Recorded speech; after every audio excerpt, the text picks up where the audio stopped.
Good afternoon, everyone. All right, it's been a while since I've done a video. We've got an early Q7 in today. It's an 06.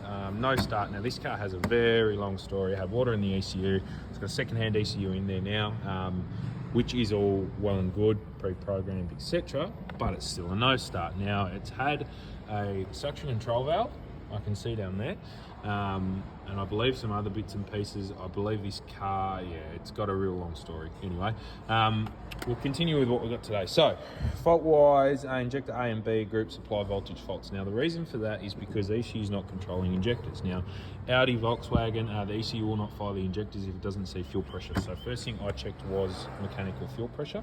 I don't know if I took a picture of it, but all right, so I'll just show everyone. I do have a fuel pressure photo here.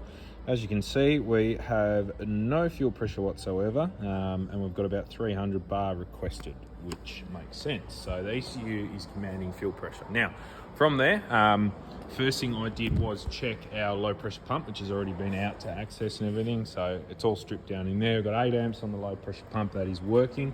So we do have low pressure fuel supply. Now up the end here, I only have maybe about 5 PSI coming out of the rail, which is just sort of low pressure pump pressure coming through here if I crack this. So we have no high pressure coming from our pump here. Now on these early BUG engines, they were common for a few issues. First thing I checked was suction control valve control. So right here at that SCV, that has a good 12 volt feed and good ECU control. So the ECU is trying to command that suction control valve to build pressure. It's not working obviously because we don't have any fuel pressure, which knocks on to no injector control and a no run car.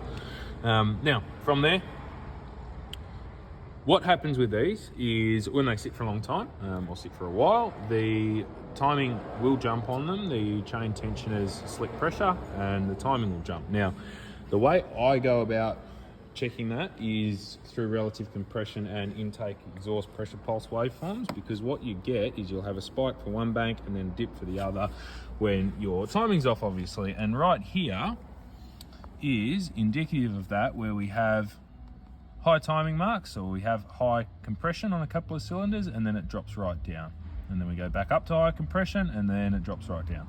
So that's what we've got on both. Now, up the top here is our relative compression waveform. As you can see, spikes up there.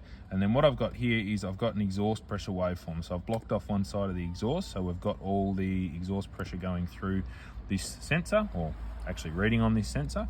And as you can see, our exhaust pressure and vacuum is the same. So we do have a incoherent timing, or we have an inconsistent timing of this motor. Not enough that it will set a timing fault. This most likely will need to run to set a timing fault as well.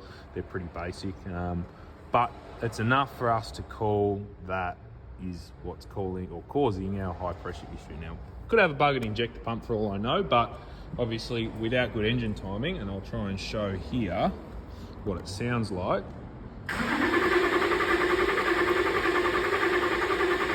And you can hear that it's